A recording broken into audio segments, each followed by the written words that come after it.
Welcome to the real deal on success. I was having some fun here. All right, so welcome, my friends, to the real deal on success. We have a very special guest today. You are in for a treat. And before we begin, time for a word from our sponsor.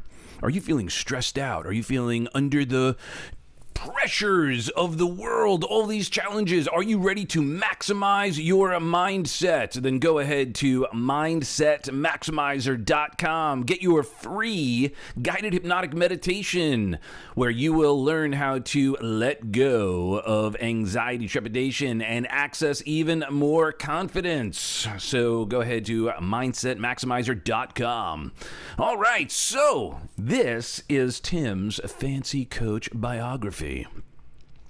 He shared to me that, Tim, are you ready for the second best intro you've had all day? Yes. It might even be the best. It might be the best. I mean, because only God has woken me up so far, and you can compete with him sometimes. Tim, this is God. Continue being awesome. All right. All right. So Tim Gillette sold his car wash business in 2004 after meeting with a personal friend and mentor, Zig Ziglar. Zig told him he would make a great speaker and coach. He began to share how the way he was helping other people in the car wash business was actually coaching, and people pay for that kind of help. Such is true. And even with that kind of sage advice and support, Tim took 5 years to follow it. Instead, he went to work for Starbucks as a barista and shift manager. It was in 2009 when Tim ran into Zig again. He told him then he was going to try out that speaking and coaching thing that he told him all about. He would get a haircut, buy a suit and tie, and start a career in speaking. Zig Ziglar then gave him the greatest advice ever. He said, Tim, you would really suck at being Zig Ziglar, but you would make a great Tim Gillette. Tim still did not know what direction to take this. He started with a blog on WordPress.com, building a following. He would then spend 2010 to 2014 trying to establish his niche, helping entrepreneurs. In 2015, while at a mastermind, Tim was asked, what are the two biggest things you get asked to speak about? The answer was blogging and branding. Tim now speaks and trains about creating content online using a blog. He created online programs as well as workshops, both live and online, to help speakers and coaches use a blog as the center point to build their own businesses. And that's how he got his start as an online blogging mentor. So welcome, Tim. So I just thought we'd have some fun with that intro. So first of all, thank you so much for giving your most valuable asset, your time and wisdom and energy. Honored to be here with you. Love it. So what's going on? How, first of all, how does one just happen to become a friend and mentor of the great Zig Ziglar? Well, the easiest thing is you start with, helping him get what he needs. He needed his car washed. There you go. I had a business washing cars. He needed his car washed. It's as simple as that. It's as simple as that. Now, did you know that who he was? Did you know that was the great Zig Ziglar? Well, the first time I ever met him, I knew who he was, but I'd never read his books. I had never really heard him speak, but I'd heard his name. And I was introduced to him by a gentleman who took me to his church. And it was one of those walking out the parking lot. And he goes, Tim, I want to introduce you to somebody. And I turn around and he goes, Tim Gillette, Zig Ziglar. And I shake hands with him. That's the first meeting I ever had with him. And to me, I treat everybody like they're normal. So I treat him like he was a normal human being. I didn't think he was a god or anything. And because of that, I got to know him on a personal level.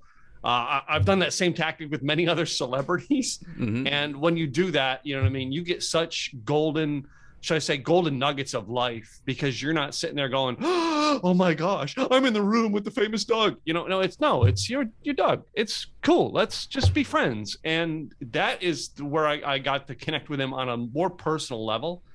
I've only ever seen him speak twice, Doug. Okay. Twice, 2 times. It's the only time.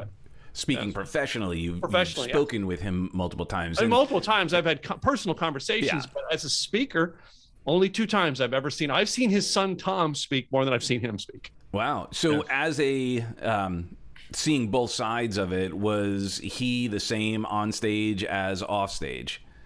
He is so personal off stage, right? He's personal in the way he teaches, but off stage, everybody who walks up, he tried to give anybody and everybody who came up to him and just was respectful. He tried to give them the most respect of their time that he possibly could. And he treated everybody like you were the hero. That's the way he treated people. And it was interesting to watch. So, So you obviously, as a business owner, let's kind of go get some history on how you were able to reinvent yourself, because that's really what you did, right? Going from a business owner to, you're still a business owner, but rather than the car wash being the product and service, you are the product and service. And prior to the car wash, were you already a business owner? So how did, the young Tim Gillette grow up and find his way into that kind of ownership and then make that transition? Because you went from owning a business to becoming an employee to then branching out again, which is phenomenal. Well, I went back and forth over the years from employee to business owner. I must have ping-ponged back and forth at least 7 or 8 times. I would start a business, it would grow for a while, then it would start failing. So then I'd sell the business or quit and go get a job again and go back and forth. I owned car wash or auto repair businesses in Pennsylvania, Massachusetts, New Hampshire, and Texas. Wow. And yeah, I started in Pennsylvania. It's where I grew up. And my first car wash endeavor was Saturday and Sundays, I would wash people's cars. That was what my first endeavor. And I had a job working for a dealership during the day. And, and then when I moved to New England, I did the same thing. I worked a job and then did it on the side. It was when I came back to Pennsylvania that I started my first business of it, where it was my full-time job, my full-time business. And at one point in time, I had 2 body shops going and a car dealership. All right. And it wasn't like your fancy big, Ford, GMC, whatever dealer. No, I had like 4 cars for sale on a lot in front of my place. But you had, in order to have 4 cars in your lot, you had to have a license to be a dealer in Pennsylvania. It was the laws. So I was classified as a dealer. And that business, I want to say that was probably one of my most unique ones, because that business, when I sold it in 97 or 98, when I left Pennsylvania, it had 2 very, very important patents, the stuff that I had learned throughout the years that went with the business. And one of those patents you can still see in every tire shop today. And it was something that we came up with the idea. We had it drawn up. We secured the patent onto it, and it went with the company. It was part of the value of the company. Wow. And it went. And the people who bought it, those 2 patents is what they sold off. And then they dismantled the whole auto, the auto. That's all they wanted was That's all they wanted was those 2 things. But those 2 things, they paid to get me out of debt. Thank God I had them in my back pocket. And I never would have had the money or, the R&D to make them come to fruition. So the second one was based on a PPG paint design, using PPG paints, and DuPont actually took the idea. And there was a whole thing with it in like the early 2000s that DuPont tried to steal it and go around the patent. All right. Wow. And it didn't work, and they got shut down. So then they just went in and bought the patent from the company who owned it. Yeah. Crazy. Yeah. So were you always into cars? Is that how you were into that, or is it just an opportunity that? Yeah, as a kid, I was always into cars. As a kid, I remember, I can tell you my uncle's cars, my dad's trucks, it was something that fascinated me as a kid, and I owned many cool cars, but it was something that grabbed me and had my interest. And I was like, man, I'm going to be in the auto industry forever. And shocked that, I'm now out of it, 18 years or so, I'm out of it. I've not been in the auto industry now. So, yeah. Wow. So you've traveled quite a bit, and you did this transition bouncing around. You followed a passion for a period of time, worked out a deal. Zig shared with you that, and you said when he first told you that, what was your initial thought when, oh, you'd be a great speaker and coach? I looked at him and went, me? Huh? What, you kidding? Like, and the coaching thing at the time, I didn't understand. Like now I'm kind of classified as a business coach, but I at the time I looked at it and I went like, you mean at church, the kids playing football coach? Like I didn't get it. I didn't get it. And Zig explained to me that everybody I met in the car industry, in the car wash, like I was a mobile type business, and I would meet these individual mobile guys, and I would, just like Zig would talk to them, I would talk to them, and I would sit there and give them a couple of advice on how to make more money and save time in their business. And Zig said, Tim, that's coaching. People pay for that. You know what I mean? You're giving it away for free. And I'm like, oh, okay. Well, it's a value add. It's part of the premium package when the car's getting waxed. Yeah. But like the speaking thing, and there's still days that I still doubt I'd be a good speaker, but like there was something that Zig's seen in me because of the fact of the church we went to. And I'd be asked things like, hey, Tim, will you get up and do the prayer today? Okay. I mean, I never sat and was like, people going through, the programs to get confidence. I didn't need them. I just, okay, you told me to do it. Okay, I get up and did it. Tim, we need you to read this scripture in front of the church of 13,000 people. Okay, I would grab the Bible, get up and read it. I never thought about it. It didn't cross my mind. Oh my God, I'm standing in front of 13,000 people. I just did it.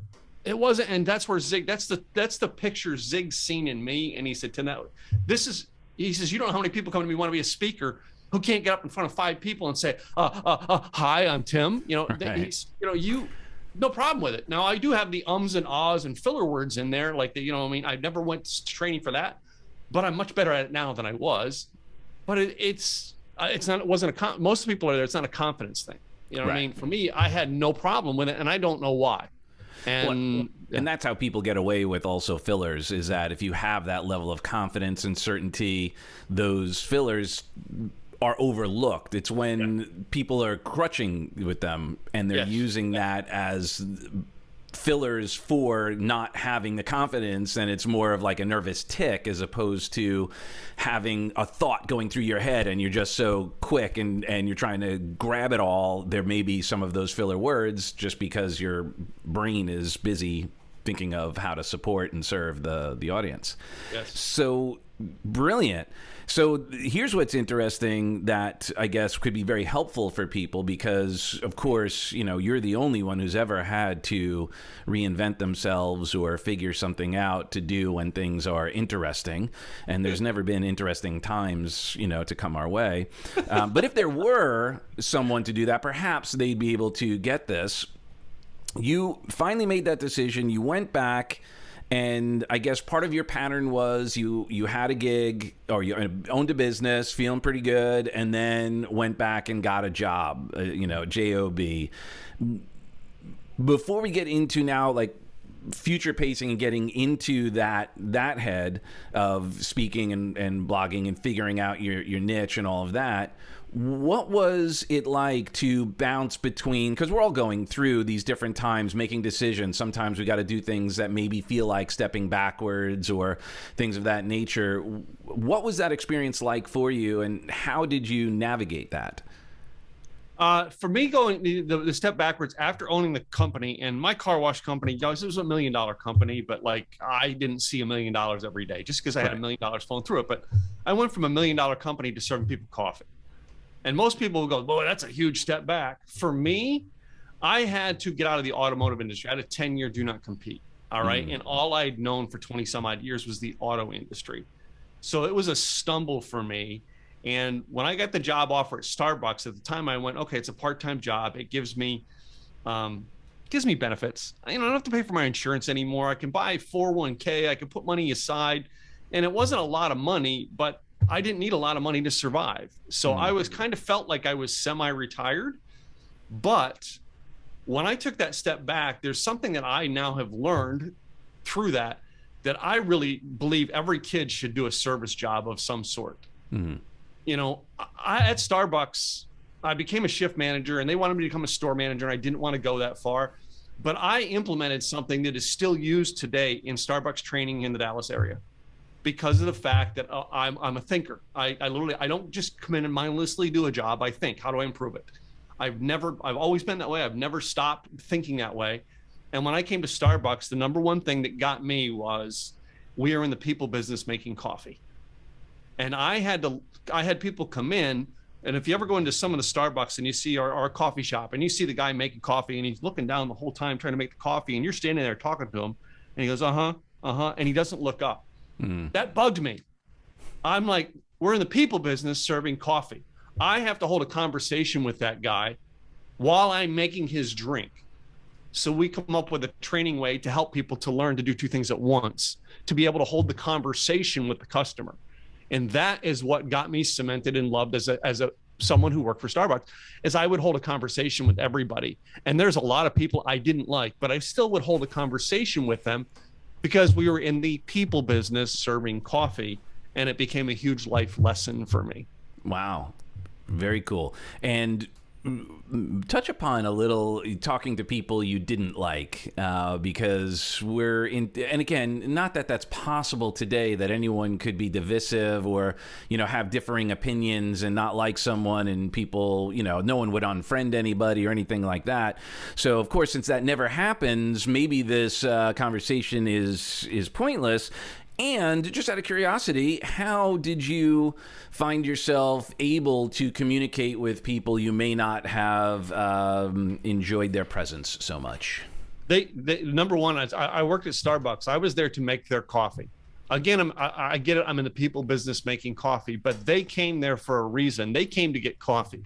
The bonus is they had to like the people making the coffee. I didn't have to like them.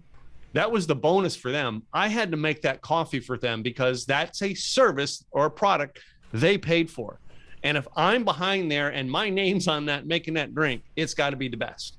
Right. So whether I like you or not, I have to give you what you paid for. Right. That's business to me. Right. Right. But the conversation isn't. The conversation was the bonus. That was what Starbucks wanted. And just because I disagreed with you or didn't like you doesn't mean you got treated differently. No, you paid for a product and service. I need to give you that product and service. Got it. So great. You voted for, whoever. I voted for whoever. Who cares? It doesn't matter at that moment in time. I am making you coffee, and I need to make you feel like this part of your day is the most special in your day. So when you walk out that door and crap happens, you are actually now you know what I mean? I started my day off good. That guy, Tim, is awesome. And then later you find out, oh my God, Tim and I totally disagree on whether we should have a mask on or not. I can't believe that we're friends. Right. Because I never put that up. That wasn't part of the deal. Right. To talk about that. Exactly. The part of the deal was, hey, so what are you doing today? All right, what are you working on today? It's like, it wasn't about that. It wasn't about the things we disagreed on. It was about you and your day. It wasn't about Tim and his problems. And when I separate when I put me into the equation, it is no longer about you, the customer. Right. I had to take me out of the equation. So there's a nice nugget, nice takeaway, is when you're communicating with another, no matter what, in situations such as that, when you take yourself out and you don't make it about you, you make it about them, you now bypass any challenges you'd have in the first place. Yes. Ooh, love it. Very nice. So, okay. So thank you for that nugget. So now you've done a few years as a barista. You're ready to, at some point, maybe you've had the conversation going on in your head, and was it by divine design you bump back into Zig because you don't have the car wash anymore? So was it by just divine providence, or was it because you go to the same church, or how was it that you reconnected with Zig and then you were ready for that next stage? Great question, because this is most unique, that most people would never think things like this happen. My daughter was here in the Dallas area. She was working as a receptionist at they had a little doctor's center in a supermarket that was close to Zig's house. And I'm there visiting my daughter one day, and there goes Zig and Jean walking around the corner in the grocery store. So I just oh my God, I haven't seen Zig in 2 years. So I run up to say hi to him. And that was the 2 years after he had, very much, illnesses and was still not totally with it. And I come up and go, Zig, Jean, it's Tim. Good to see you. All right. And Zig turns around and goes, oh my gosh, it is so good to see you. but I could tell by looking at his face that he wasn't the same. Mm. And that's where it hit me. The guy who was the best in the business told me I should do that business. And I refer it as a lot, all right, not to play the political game, but I referred at that time for many years. I said, having Zig Ziglar tell you should be a speaker is kind of like having Bill Clinton tell you should run for president. All right. The guy was pretty good at it. You know, he knew what he was doing. And if he could see that in you, maybe you might want to listen. And seeing Zig's failing health, I went, oh my God, I was given world-class advice and I threw it in the trash. What kind of idiot am I? And I actually looked at him, and literally that was the conversation. I said, you know, Zig, and I had long hair at the time. I said, I'm going to get a haircut and I'm going to go buy a suit and a tie, and I'm going to do that speaking thing he told me to do. And that was where and it was in the grocery store, and Zig had just met my daughter for the first time. And that was the most unique thing in the world to have Zig go, Tim, you got to work with this hippie thing. All right. You would really suck being me, but you'd make a great Tim Gillette. And that was the divine thing. If I didn't see Zig in that ailing health, I probably would have never triggered it. So wait, but did he tell you not to get a haircut and to keep wow. He was like, be you. Yeah, be you, and that's it. I mean, I tell people, you know, being you is a fluid situation, because you notice I have short hair now, but you know, it was unique. I had to not just come out and follow the cookie cutter of what goes in that position. I would never have succeeded if I just followed the cookie cutter of being a speaker, because there's just too many there's too many speakers out there who are cookie cutters, and we need more of them. Yeah. Wow, brilliant. So go to that. So now you've made that decision. You're going to go into, for lack of a better term, uncharted territory for you, because it's not like, you know, it's one thing to have, you know, Zig as a friend and to give you some advice and so forth, but you have not at this stage been immersed in that field, which is, by now you figured out, is pretty unique and has its own, you know, kind of language and processes and so forth. While a lot is, you know, basic business applications, there's also a lot of, like you shared, that personal touch. How do you stand out? Marketing is, you know, is a unique animal. How did you start moving into speaking, and what were some of your first steps to clarify who you were as a speaker and a coach and a trainer, and bringing to, you know, obviously your blogging was the thing you ended up, but was that always what you were doing? No. So, I mean, luckily for me, I never, by the way, looked to get out of Starbucks. I would have stayed at Starbucks forever as an employee. But fortunately, I had gentlemen come by and offer me a job to run their company, which I worked for them for 6 months. And connections I made there helped me start a real estate investment company. So I was very fortunate to go, okay, I can go do this and learn it. So I quit Starbucks altogether and relied on my income coming in from the real estate company, and said, let me go research this and figure it out. Most people, when I tell them in business, always have something to pay the bills while you're learning. Luckily I had that. So I spent the time learning it. And I started with, you know, taking online courses on how to be a coach, online courses on marketing. And like, I've got no formal education. It was just studying what tools I could get to learn it. And like, I started, my first brand was called Rocker Life Coach. It was just, that's what I come up with. It sounded cool and it worked. I owned the domain name, and I didn't know what I was going to do with it. I didn't understand it. I was still studying. And my friend Brian, during a period of my life when I was homeless, I was living on his couch. You know, he's since moved from Dallas to the Carolinas, and he put this article up one day on Facebook, would be about 2010. And the article, he just like, here, go read this article I wrote. And I went over and clicked it, and it was on Facebook or WordPress.com. And I clicked it, and at the bottom of it, it said, start your own WordPress.com account here. And I'm learning. So I'm like, okay, let me click it and figure out what this is. Within 5 minutes, I had a WordPress.com account. I didn't understand what the blog was yet, but I had an account. I could figure this out, right? And I just started studying it. And one day I realized I have to produce articles on there to get people to do that. I did know how to write articles because I was working for a ministry where I was on the management team and had to produce an article every month for the newsletter. So I knew how to write. I had that down. So it's like, okay, I'll just go write these articles and figure it out. And the first one was done on April 1st, 2010. No kidding. All right. Woke up that morning and said, okay, I'm going to produce my first article today. I'm going to do it. I have no idea what I'm going to write about. So I said, you know what? I'm going to do one of those tricks of I'm going to set a timer and go do a task for 30 minutes. And my task was I'm going to go clean my garage for 30 minutes and see if I can think about what I'm going to write about. And in 30 minutes, I completed the whole garage. I got it all done in 30 minutes, something I've been putting off for 4 weeks, and did it in 30 minutes flat. I come upstairs and I went, why don't I write about changing your world 30 minutes at a time? Sometimes if you just get started, you'll realize that the task takes shorter. And I wrote that blog post, and most people are all worried about, I'm scared about what I'm going to write first. I wasn't scared. Again, I've never had problem with writing and putting things or doing things and putting it out there and falling on my face. I put it out there, Doug, and most people would not know my first article if I didn't tell them. You know, I have mine out there because I said, this was my first article. And I tell the story all the time of I just put it up there. It was on my first day. And this is the name of the article. And everybody goes back to research it to see if I really did write it on April Fool's Day. And yes, I did.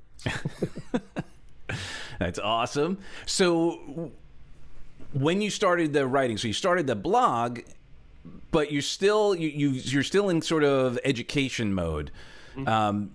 How did you start turning it into like a business as opposed to just throwing it out there and seeing what happens? Like, what was that course like, and how did you start figuring out how to monetize? It would be almost a year before I got that into a business. It was from the 2010 to 2011. I would throw an article up every now and then, and it wasn't until it was December 2010 that my girlfriend at the time talked. She said, maybe you should do something on a regular basis, be consistent and see if it helps. And I'm like, yeah, I need to do that. And the eye opener came that I went, okay, I really have to seriously get off my butt and do some work on New Year's Eve, 2010. My mom was visiting here in the Dallas area, and I was using my father-in-law's car and driving around with my mom, and she gets a weird phone call. And after she shouts at the phone for the third time, yes, this is Mrs. Gillette. What do you want? And then the nurse on the other side of the phone picked up the phone and said, Mrs. Gillette, your husband was brought in here 2 hours ago. He passed away. Oh. That was my wake-up call. The day a gentleman loses his dad, he grows up. And I grew up that day a lot. I'm the oldest brother of three. I have three younger brothers, and I had to grow up. And I'm like, okay, I need to do something. So I started then going, let me find a way to be consistent. And the week of my dad's birthday was March. So he died in December, March. I finally go, okay, I'm going to do this on a weekly basis. I'm going to pick a weekly theme and write 5 subjects about that theme just to try that for now. My first weekly theme was real hope and change in the world. And I told the story of 5 people who impacted my life on a personal level. One of them was a girlfriend that I dated many, many years ago. And I dated her after she lost her husband. All right. And that's when we dated. Another one was a lady that I worked with at Starbucks who was abused and had to leave Oregon and move to Texas to get away from her ex that abused her. The third one was my friend Rob Skiba, who I just had on my podcast just last week. I forget who the fourth one was, but the fifth one was my dad. And I actually had to do some research to get the story about my dad and everything. I had to talk to his sisters and stuff like that to get the conversation out. But that was my first, shall we say, semi-viral blog post. 150 people came to read that blog post about my dad. Wow. All right. And I was able to tell the story of my dad. And the greatest thing why I called it Hope and Change is a year before my dad died, he said, I only had 2 bad days in my life. The day he lost his brother-in-law and the day his grandkids were my one brother's ex-wife picked up the kids and moved from Pennsylvania to Florida with the kids. He says the only 2 bad days in his life. And then I went and researched and found out my dad was the son of the cleaning lady. All right. And I don't want to go into all the things that my grandma did because I still hold her on a pedestal. She was my grandma. All right. But all the things my grandma did to support her kids. And my dad was the boy, and he was called the bastard son. And, my dad never knew his dad until he was 27 years old, and he knew his dad for a couple of weeks, and his dad died. And my dad had one pair of pants that he had to wash out every night and put back on the next day. He was picked on all kinds of ways that you could imagine. And yet when he died at 69, 70 years of age, he said, I only had 2 bad days in my life. Wow. And I'm like, oh my God, you went through all this as a kid. And I sit and look at my life and go, oh man, I can't believe the kids picked on me, and realized my dad never considered those bad days as he progressed in his life. Right. And that story made me go, okay, it's time to get serious. And that's where we started with the blogging on a regular basis. And I was consistent 5 days a week. I did it for it was almost 2 years. It was 2013 when I stopped blogging every day. And some of the areas that I learned in there to help build my audience, and I had to learn to build the audience first, build the community before you try and monetize it. And some of the unique things I had was, the first one was I wrote a blog post about entrepreneurs I want to meet. And one of them was John Schneider, who founded Papa John's Pizza. And I wrote the story as to why I wanted to meet him. And literally John Schneider found the article and called me. Oh, that was the most bizarre thing in the world, to have him call it. And he's like picking up the phone, not knowing who it was. And he goes, Tim Gillette, this is John Schneider. I heard you wanted to meet me. It was a bizarre moment in my life, because he read the article, and that made me go, okay, I can do things to outreach. The next one on there was learning what my niche was. Eventually we went down to songs. I started writing about songs, and I was the rocker guy, and writing about songs and music. I would take a song title and talk about how it motivated me. We learned that one from a song that impacted me in 1981-82 was Jukebox Hero from Foreigner. I love that song. I love the story behind it. So I wrote a blog post about how that motivation from that song took me. The day before that post went up, I had 35 people read the post the day before. The day that blog post went up, 7,700 people showed up to read it. Wow. That's a little bit of a jump. Yeah. And I went, maybe this is the niche I need to go in. So then we went down that niche, and I was actually writing blog articles and competing with bands for like SEO, because I got so good at writing articles that I beat the Eagles on their 2013 tour. It was called History of the Eagles 2013 tour. I beat them on that keyword 7 times. Oh. Like when you can beat a band at their own keyword because you're writing motivational things about their song. I was like, okay, now I learned SEO. What's next? I need to learn to monetize this now. So then I wrote my top 5 mentors. The number 3 person on the top 5 mentors was the man who helped me monetize and make this all something. The number 3 guy, I wrote an article and I sent an email to every one of these people I'm writing the article about, and said, hey, I'm writing an article about you. Anything you want me to include or not include? And Zig's family, they said, you can write whatever you want, Tim, we trust you. Tony Robbins, I got nothing from them. A guy named Billy Cox here in Dallas, he wrote me and said, you know what I mean? He just encouraged me, liked what I was doing, just said, good luck. I mean, yeah, write whatever you want. However, I've inspired you. Obviously, it's worth it. My first coach, Rhonda Hess, I wrote about her. But the middle guy was this guy named Craig Duswalt, who had a unique story about how he was a rock star and being a rock star in marketing. And his unique story was he worked for Air Supply and Guns N' Roses. Yep. And I wrote to him and I said, I'm going to write an article about you. He'd never heard about me. He just wrote an email back, call me this afternoon, and wrote his phone number. I picked up the phone. I called him. And 7 days later, I was sitting in his conference in Los Angeles, California. All right. And 2 weeks later, I was in his coaching program, and like that changed the world. He now opened up everything we wanted to do. And that's where we learned how to monetize it. All right. How to actually get your marketing in line, how to have a product or service to go behind it. You know what I mean? That's a roundabout way of how we got there. It was not like a bam overnight like we all think it is. No, it took time, and it took a step at a time. Yeah. Now, how did you learn about Craig? Like, what was the way you learned about him? Actually, I was doing a Google search for, rock star marketing, rock star, rock stars in business. And he came up as he was known as the rock star speaker. Right. And his brand was called Rockstar Marketing at the time. And that was what highlighted it up. And again, it's kind of like me. He was a little more relaxed in what he did. He wasn't like the suit and tie people that I was trying to avoid. Yeah. And that's what helped me really connect to him on a personal level. And again, once I connected to him on a personal level, that's been the key to my thing. If I connect to somebody on a personal level, they got me every time. So, yeah.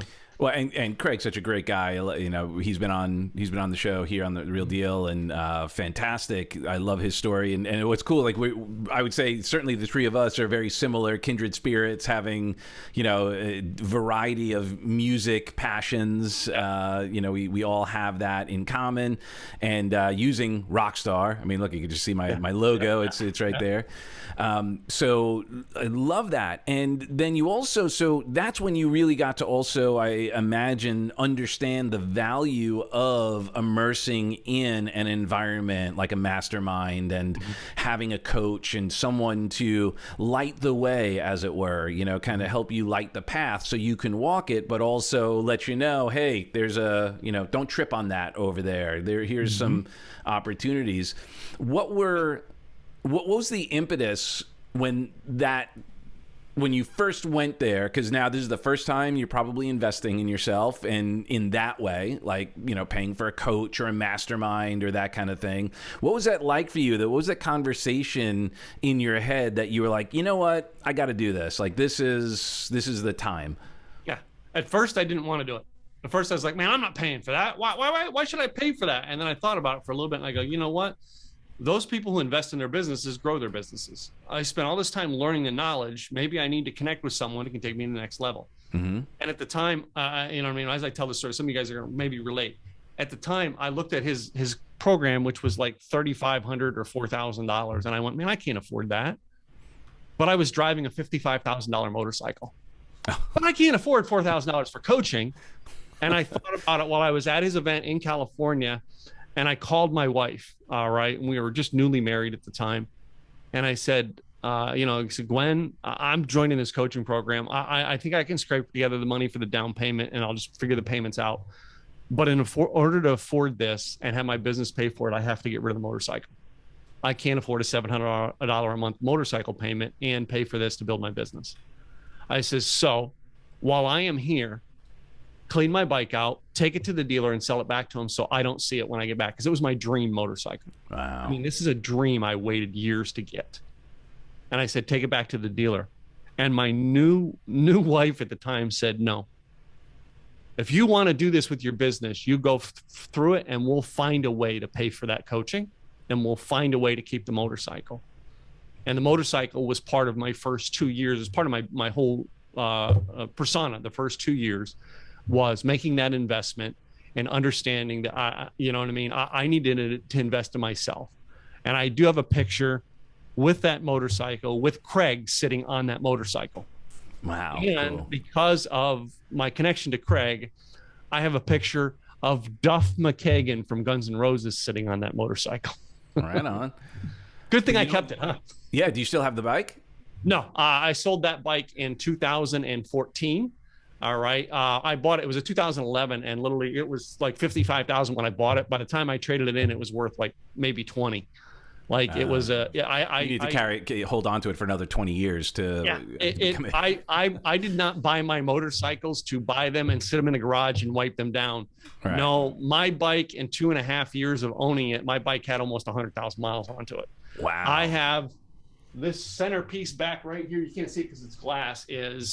I have 2 years in a row of 2011 and 2010 of the highest in my Harley chapter, the highest mileage person of the year, 2 years in a row.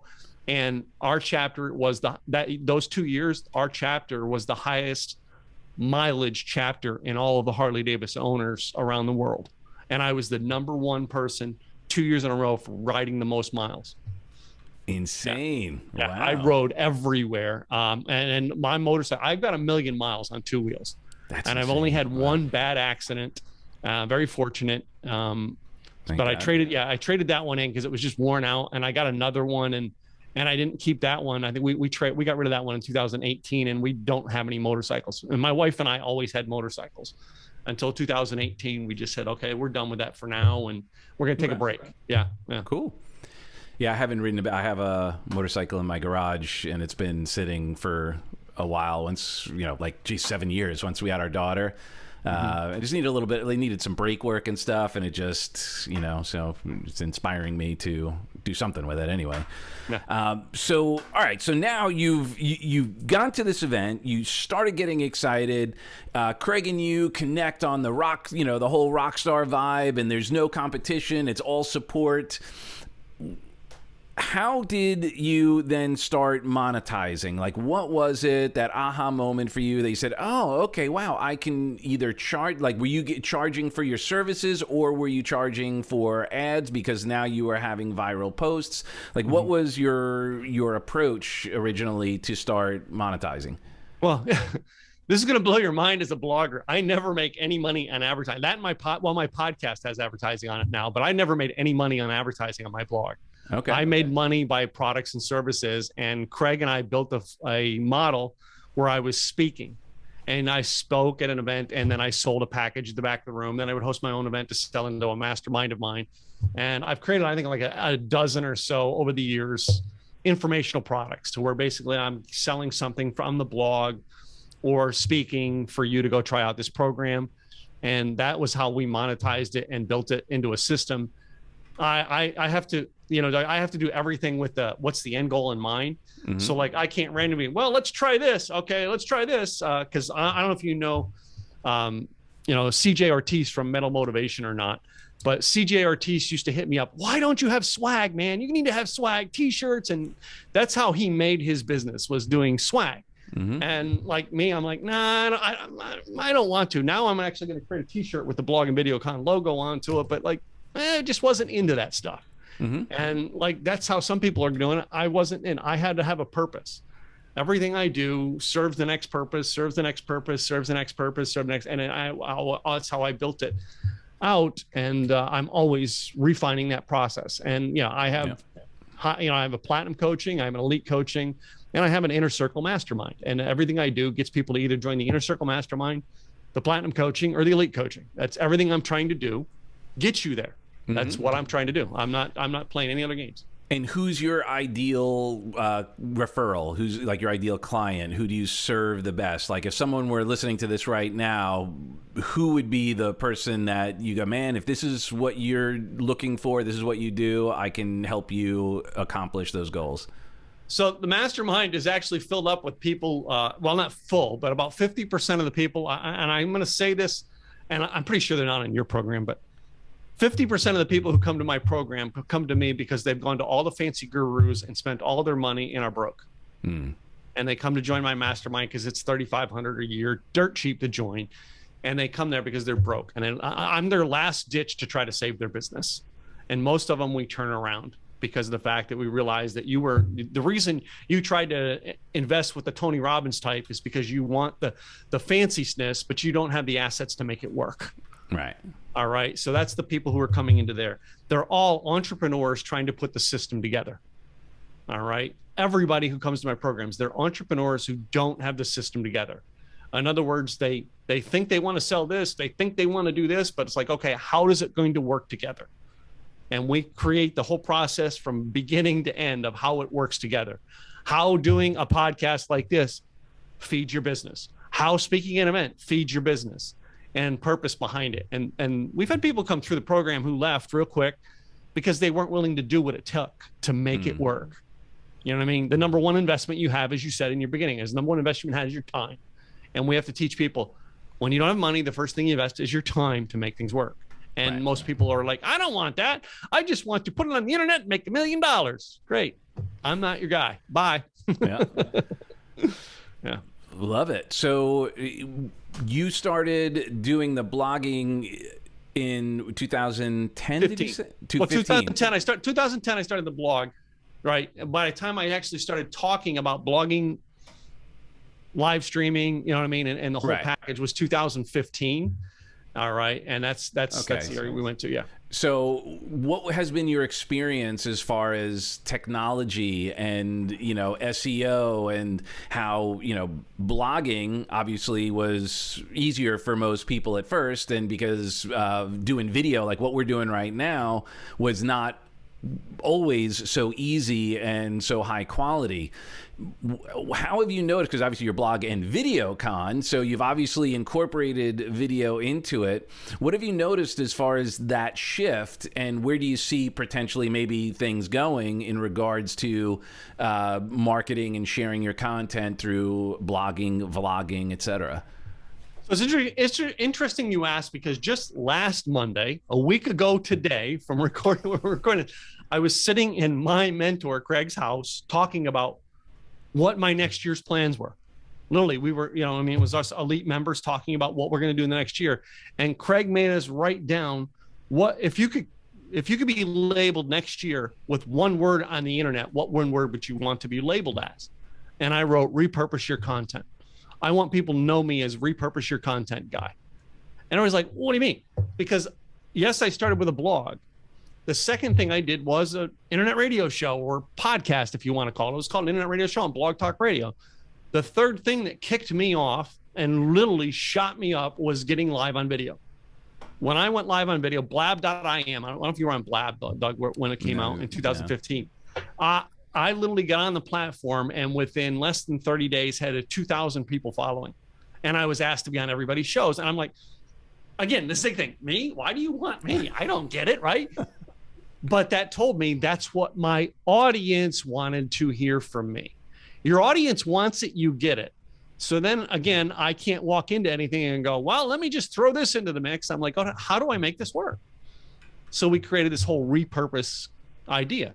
Take something like this, we record it, we then put it onto a live stream, we put it onto YouTube as a video, we take the audio, put it as a podcast, we take them both, write an article about it, make a blog post about it.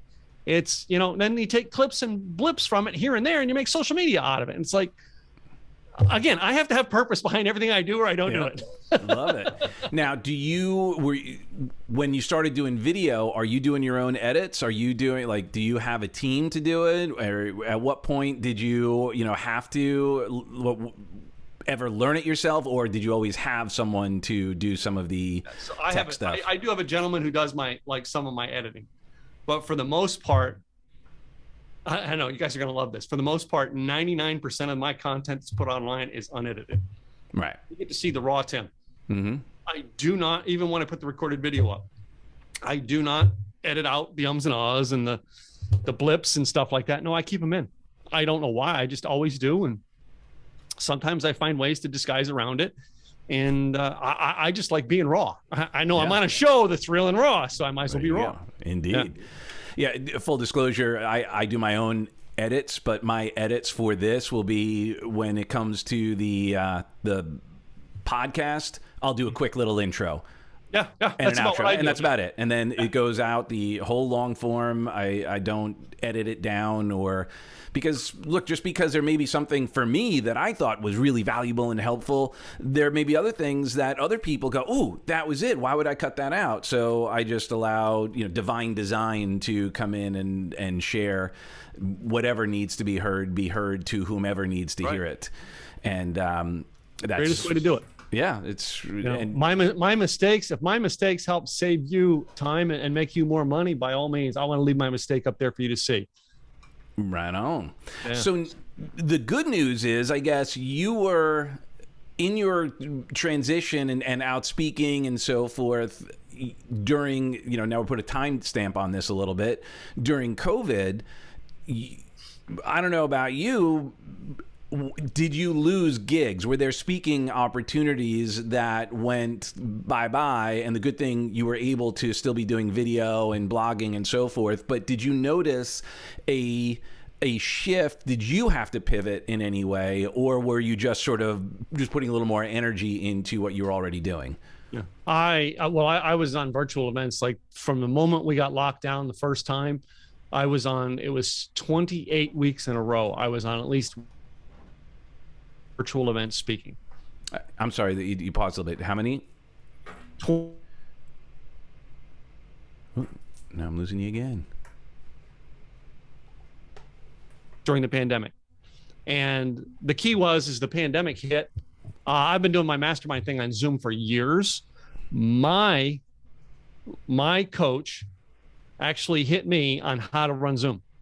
My coach didn't know how to run Zoom. I had to teach him how to run Zoom and how to make his stuff work. And he ran his first virtual event. I was in the background helping him. Wow. Yeah. Okay. So this is obviously a time where you were able to navigate rather well and add value the other way. Yeah. How many did you find that you were able to help a lot of other coaches, speakers, authors, etc., because they were locked down, and now they go, hey, I need to learn more about this blogging thing because my audience that I used to have, I don't have the same access to? Yeah. There was a lot of people came to me for advice. There was even restaurants here in the Dallas area that came to me for advice on, hey, how do we make it through the lockdown time? All right, we know that you're an online marketer. What can you do to give us advice on how to make us through this? And I was giving advice to people to not only just, blog, but how to use these tools to interact with their customers. And then, one restaurant actually was what we come up with a campaign to deliver, well, it wasn't delivery. You had to drive to like a drive-through type service when they didn't have a drive-through. And they were doing specialty beers and stuff like that. You basically stop by, and every week I would go through the drive-through line over there in my truck and pick up a 6-pack of their custom brews. Or like it was 3 custom brews and 3 cheap beers. Package kept them afloat. All right. And they still ended up closing that location down, but it kept them afloat. And that's what we did is I jumped in and helped anybody. I jumped in immediately with my own clients and made a deal with them. All right. I said, times are going to be tough. Some of you aren't set up to weather this. So let me come up with a way to help you weather this. And we only lost 2 mastermind members during the pandemic. Everybody stayed, and then we gained 6 new ones. So love it. Yeah. And for your strategies and so forth, are you doing a lot of like email and texting, or is it purely social and viral kind of stuff? I'm big on email and I'm not big on texting, but like I text with my clients, but I'm not text marketing. My friend Victor Vento, I don't know if you know Victor, he's big on text and he's always hounding me to get into it. And I'm like, nah, I don't want to go to that. But like I like emails. So I'm big on build a relationship on social, and then email is my follow-up, which like you've been on my podcast, you notice everything I do to communicate is by email. Right. Like, you know what I mean? I'm big on walking you through one step of every process with an email. And that's the communication tool. That's not the marketing tool to get you in, because some stranger sends me an email and says, hey, I can help you with this. Send me $. I send it by a Bitcoin because like I don't have an address and I can help you. And I'm like, no, I build relationships with people using social, get them to come to my sites, and then build a relationship via video or some article that makes them go, let me take this first step. Got it. And what has been your most successful, or have you changed at all, right? Because originally, we could date ourselves remembering MySpace, right? Facebook obviously is huge. Then Instagram and TikTok and Snapchat and all of these. Are you on all of them, or do you focus on one specifically? Have you noticed some shifts in efficacy through the different platforms? So I still am huge on Facebook and YouTube. Those are my 2 main. I try things out when they come out. So in other words, I tried Snapchat, tried Clubhouse. All right. I tried all the things. Like I have a very good presence on Instagram and Twitter. I have a large presence on Twitter. LinkedIn, I got to tell you, LinkedIn's a great place, but it's not a great tool that works for me. I haven't found a way to work it into my realm. Am I against any of them? I'm not against any of them. I have a client who's huge on Clubhouse and TikTok, huge on them, growing through leaps and bounds, and I don't get it. You know what I mean? There's also other tools out there that, I have one client who's going big on Facebook groups. I have very little I do with my Facebook groups, but I have them. I'm not rock star in them. But Facebook live video and get people to come off the live video and come to my stuff that's what works for me best. But hey, if Snapchat and Instagram works for you, by all means, study it and do it. Right on. So what is your workflow like, to get in a little bit of a hot dog conversation here, meaning like how do you make it? What is your philosophy and your engagement sort of philosophy and idea? Like, you put something out on on Facebook? And then are you continuing to add value? Are you looking for a strategy call? Like, what is your I guess, your workflow? I do like live stream videos to my Facebook on my business page, almost every day. And it's all something informal to try to help you get to understand me, maybe a little bit of life lesson in there, something like that. So if someone is on right now, they could find you on your Facebook page. Is it Tim Gillette, or is it Blog and Video Con? Do you have a different name for it, your business page? So my business page is facebook.com/Tim Gillette Rocks. So my Facebook profile, because I used to look like Tom Petty, is facebook.com/not Tom Petty. I still kept that one anyway. But yeah, that's and I have two groups. I have a group that's called Vloggers, Podcasters. That's the general, anybody can join. And then I have a blog and video con group. And what that group is we do our events every month, and we broadcast the event in the Facebook group, and then we get the interaction in there for the event. And that's the events, the virtual events that people pay for to be at. So yeah. Right on. So yeah, let's talk about a little bit the events that you have coming up, and what can people expect, and who would it be for? What would someone expect? So most people who are coming going, hey, is online marketing for me? Should I have a blog? Should I have a podcast? We have an event called Simple Easy Events. It's a simple, easy marketing virtual events, simpleeasyevents.com. And that is designed for those people who want to learn online marketing at their own pace. What those events do is we broadcast them live every month. Our next one is going to be, I think, September 18th from the date we're recording this. But like every month, we have a chosen day. We bring in 5 speakers to train something that helps you with your online marketing. And if you can attend it live, let's say we're using that September 18th, you can attend it live, great, you attend it live. If you can attend the first 2 sessions, you attend the first 2 sessions, but you get the recordings to it to watch at any time you want. The idea behind that group was anybody can join it who wants to dabble in and figure out. We have a very low cost to get into it, and it's a lifetime membership, a one-time fee that's a lifetime membership, and we give 50% of the money away to the charity of that month, because it's all about helping those people going, well, I want to learn, and we have experts who pay the fee and join just because they're like, I want to be part of this community. Mm-hmm. But it's designed, hey, I want to learn, but I don't know, and to figure it out.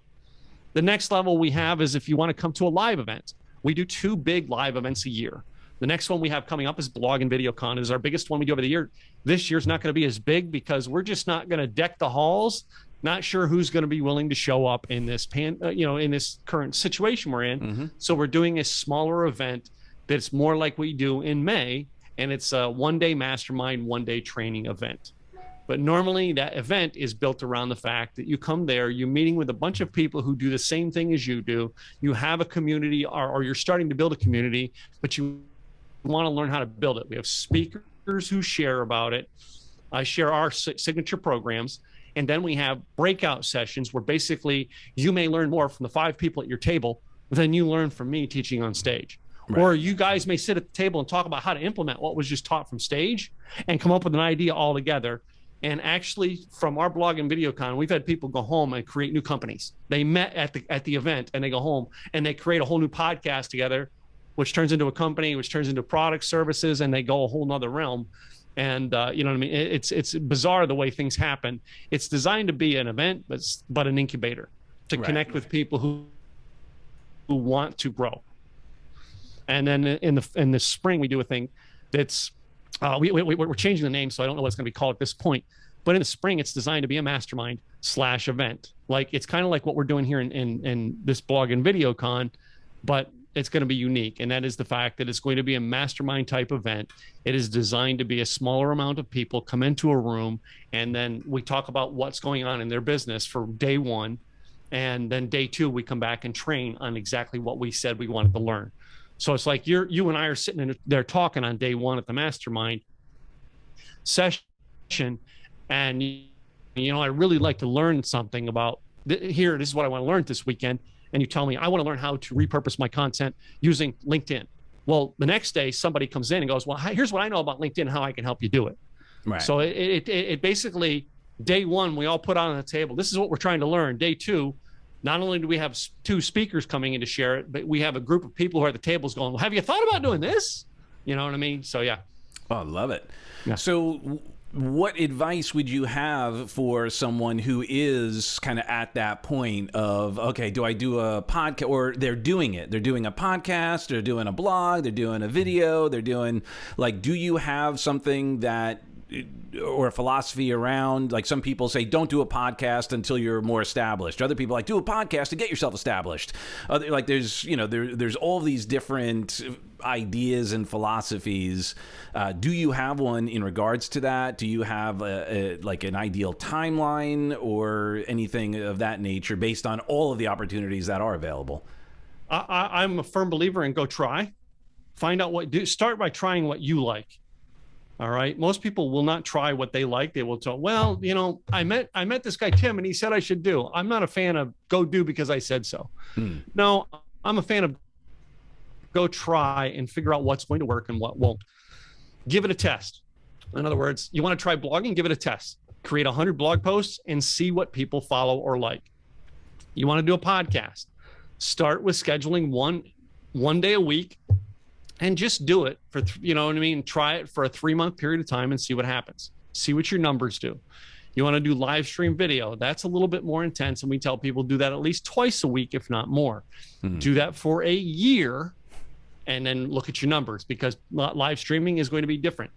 We have a client who found journaling to be her way of communicating. That's huge that she's out teaching journaling and she used her blog to journal. We have a gentleman in our thing that's great at a podcast, skyrocketed, started this whole thing with a podcast, and it just skyrocketed where he went. Another gentleman, big, making YouTube videos. You know what I mean? Then I have one of our biggest students that we have in our program right now. She's a Disney Imagineer, made a lot of famous things that you and I know about, that she's the puppeteer and stuff behind them. She turned on her camera and started broadcasting on Facebook on Mondays and Fridays.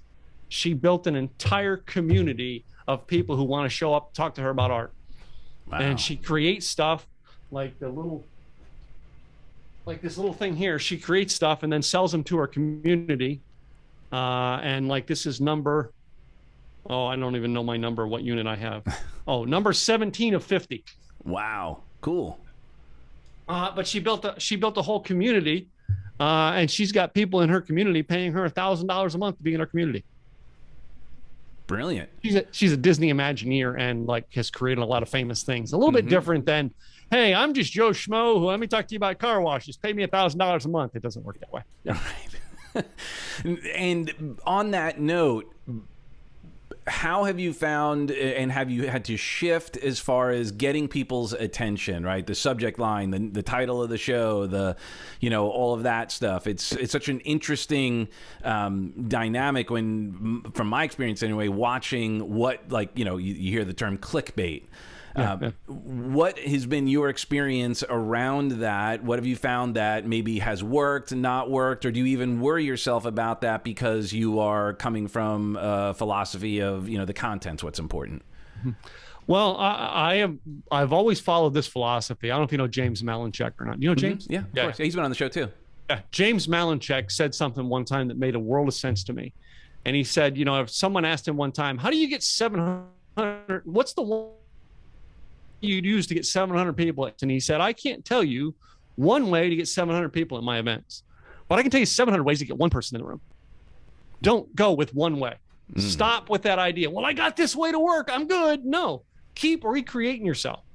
I throw weird things out every now and then just to make people come back and go, what's he going to do next? Right. You know what I mean? The Howard Stern thing. Why do you listen? Because I want to know what he's going to do next. That's what you got to do. And you got to keep, number one, it keeps you on the edge.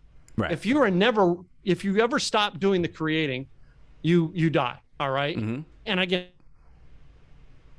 from another, famous people, and I listen to them whether you like them or not. Years before Donald Trump was president, Donald Trump spoke in a room and he talked about a friend that retired and then tried to make a comeback 10 years later and did nothing but fail. And Donald Trump said, I will never retire. All right. Now, I'm not, whether you like him or not, that's not the thing. That stuck with me about Donald Trump. He said, I will never retire, because if I retire, I will never be able to make a comeback, because it's harder to restart. When you stop and go, well, I'm good. That's why we have so many one-hit wonders in music. No,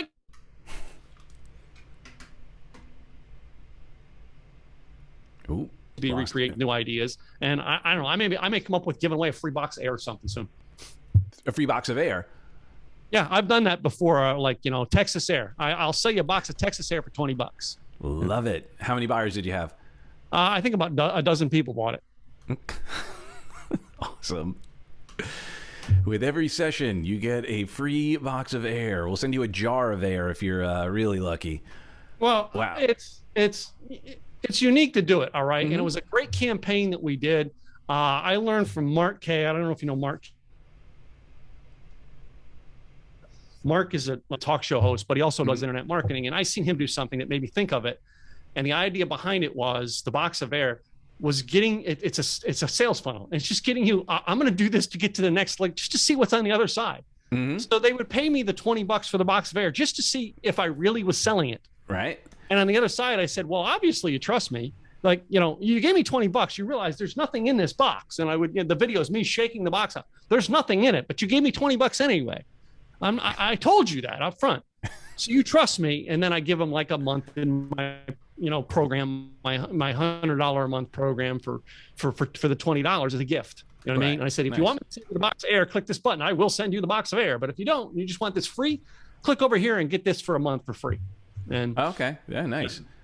Love it.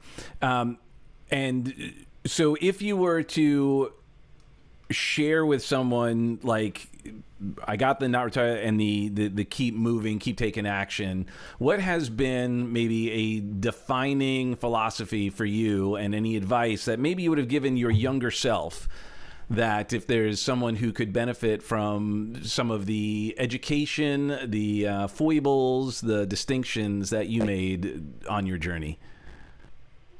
I would say make as many mistakes as you can when you're younger. I wished I would have made more mistakes when I was younger and not been so cautious as to do things. Because some of the things that I tried, all right, to go, well, I'm gonna do this to prove it's wrong, they actually worked. You know what I mean? For instance, not business-wise, personal-wise. My roommate that I worked with at Starbucks, she met her husband, now they're divorced, but met her husband on eHarmony. And when he was moving into the house, and she said, by the way, he's moving in and we're taking over your bedroom. She said, you should go to eHarmony and try it. Maybe you'll meet somebody. And I said, that doesn't work. Let me prove you wrong. My wife and I have been together for 12 years now. Wow. Beautiful. Trying to prove my roommate wrong, and we're still together. You showed them. I showed them, yeah. Awesome. So how can people get in touch with you? I want to honor your time. And of course, if there's anything else you want to share, please, by all means. But I really appreciate you being here. How can people get in touch with you to learn more and, dive into what you're about even more than what you've shared today? Sure. I mean, you can go to my site. My name is Tim Gillette. Yes, Gillette is my last name. I am not a sharp guy, but my last name is Gillette. TimGillette. It's not spelled with a J. TimGillette.com. All right. You can join my newsletter. That's as simple, easy. But if you want to get something, let me give you this, guys. All right. You look at me, look at my short hair. How would you like to learn the lesson I learned while I looked like Tom Petty? Go to nottompetty.com. I have a free training there. It's about 10 minutes. You don't even have to opt in. You can just go watch the training. Tell me if you like it. It's a good advice for you to learn out of the box ideas. Okay, nottompetty.com. Yeah. All right. Well, and in the comment section, there will be the info to get to simpleeasyevents.com and blogandvideocon.com. And how many years have you been doing those two? Blog and VideoCon, we started in 2018. The Simple Easy Events, we got our trademark in 2020, and we started doing them in early 2020, just before the pandemic. Wow. All right.